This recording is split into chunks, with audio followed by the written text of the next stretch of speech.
Hey guys, Tony Bauer here from the YouTube Drone Doctor channel, and we have Romeo here from DJI. We're going to talk about some new products, especially what all of you are excited about, the Flir camera. Flir, everybody pronounces it different.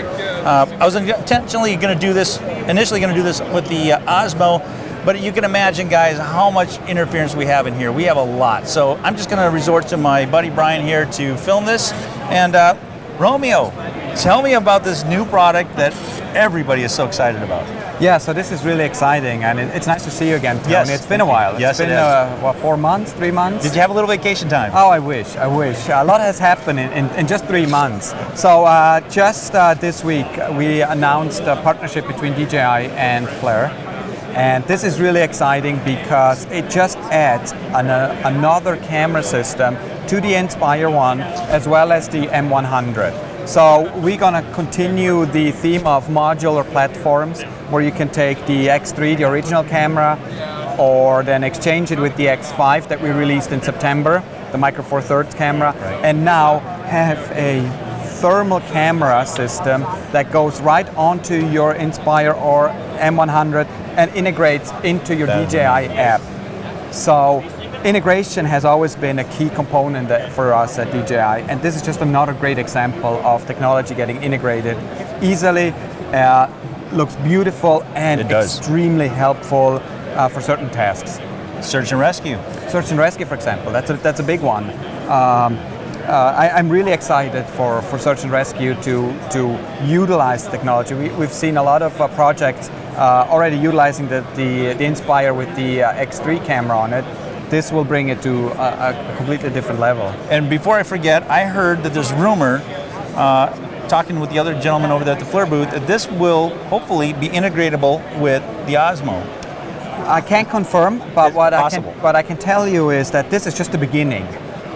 So modular really means to us that we want to make it so that it's easy and interchangeable, so that it's a fun experience for the customer to switch cameras, that it's easy, and for search and rescue, for example, that it happens quickly, because time is of essence. Right, as we all know. Yes. Especially when we're talking about some of those cases, time is of an essence. Yeah. And having this on there is going to be a game changer for everyone. Law enforcement, search and rescue, the industrial applications to go look for water leaks, thermal, anything to do with thermal. Can you go over some of the displays on this? Yeah, so this is not finalized. We're still working on the software part of the integration. Okay. As you can see from the outline, this is the DJI Go app. Right. So one app that works on your various platforms. And now with the Flare, it's a completely different way of seeing the data that's displayed. So thermal, we have different ways of looking the data that comes through the thermal. So we can go into something that's a little bit more familiar, like this one, for example, the rainbow colors. Now, the data that's displayed here right now is in essence the same in various ways of looking at it. So somebody may say, okay, this is the way I want to see the data, where obviously red is the hot spot, blue is the cooler part, but then the question arises, what are the green areas? That doesn't quite make sense. So we're going to be working on perhaps having a scale on the side to showcase different temperatures, for example. You also have a crossbar here in the middle that in essence reads the temperature of that particular point. Okay. Right now it's in Celsius degrees, so we have 26 degrees Celsius right in front of us. Now, will you be able to zoom, or is it going to be based on the app to be able to do different zooms? Yes, we do. So we have electronic zoom, so we can zoom in much closer to a certain area. Now this is not a great subject here because everybody is right in front of us, but we do have the capability of zooming.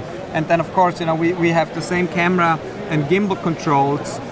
So now we're looking up into the ceiling. In the rafters. Wow. And we can already, let's zoom out a little bit. All right, so we can already see up there some of the warm spots that are warmer than the rest of it. So for inspection, this is going to be really interesting. For example, let's do solar panel inspection. you are looking now for a really hot spot in a solar panel because of some malfunction. Trouble, right? And what you can set up is different scenes. So you want to say, okay, I am really interested in anything that's above, let's just throw out a number, 100 degrees Celsius. Right. So everything that's below becomes a zero value and doesn't show up on here as something. So that makes you then realize much quicker if there's a problem, because it only shows up the values above that benchmark. Right. This is going to be really interesting. For example, when you go into the app, you can select the scene. And if I select, for example, the sea and sky scene, this is really going to be helpful for search and rescue on water. So when you you're in essence looking for something on the ground or on the water, a log, a person, a boat. You're not worrying about the sky. So in essence, if you go into sea and sky, you're assigning a zero value to the entire sky. So you're not getting distracted by anything that's up there, but it really helps you focus on just what you're looking for, right? That objective that you have. That is fantastic. So there will be several additional scenes that will be created that will help with inspection, with agriculture, with search and rescue, to make the technology really, really be useful. I can see this becoming a game changer, especially in the law enforcement community. While they're waiting for a full helicopter to come into a scene, they could launch this for immediate help on the ground for their guys. Military aspects, search and rescue, I mean, it's just endless. Our focus is really on humanitarian sites like agriculture, search and rescue, inspection. That's where we want to really help the end user with this product. Oh, that's fantastic. Is there anything that you can tell us about maybe things that are in the future, things that maybe DJI might be working with, maybe across the pond, that they're working with this technology? Anything new coming up that we can look forward to? Well, of course I can't reveal anything that's in the pipeline, but Understood. If we look at what has been happening, we launched the Inspire and the Phantom 3 that had the first set of sensors, the vision positioning sensors looking at the ground. We then released the M100 that came with guidance, where we now have the sensors all around the machine. So the progression clearly is sensors are a very important component of any future product lines, and that is to me very exciting, because once you get more sensors on a machine, you get much more data that you can work with and that you can code towards, and for example do true detect and avoid technology. Yes. Through the SDK that we've opened up for developers. Do you see this eventually going towards the Inspire route eventually? Anything's possible? Anything is possible. Fantastic. I can't wait. Now, any ideas on when this is going to be released to the general populace? Well, the current plan is first quarter of 2016. Okay.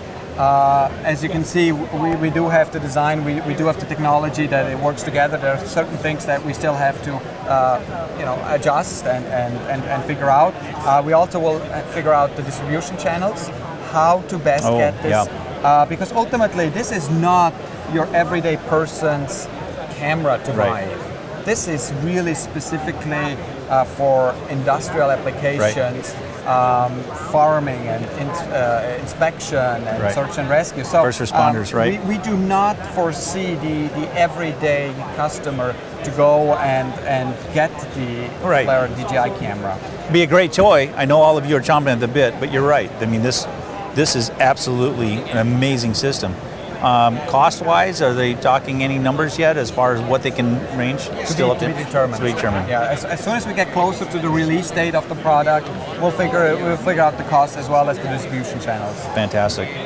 Guys, as always, Romeo here at DJI. We're in Los Angeles. Thanks for watching. Fly safe. Tune in for new stuff all the time.